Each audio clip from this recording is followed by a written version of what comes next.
हरि बोला हरि हरि बोला हरि हरि बोला नमः हरे हे ओम नीलाद्रिनाथं जगतामधीशं चिदं स्वरूपशरणैकनाथं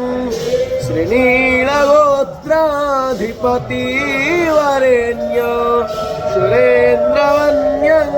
प्रणतोऽस्मि नित्यं शङ्खचक्रं सकिरीटकुण्डलं सपीतवस्त्रं शरशिरोभक्षणं सहारवक्षस्थलकौस्तुभास्त्रियं नमामि विष्णु शिरसाश्चतुर्भुजम् ॐ हरेः ॐ नेमाधोमत्पिन्मानः मा जीवहमस्मै यजमानाय धेहि ईड्यश्च शिवन्यश्च वाज हरि बोला हरि हरि बोला हरि हरि बोला ओणं प्रणवारस्सो वेते दधातु एता ओमस्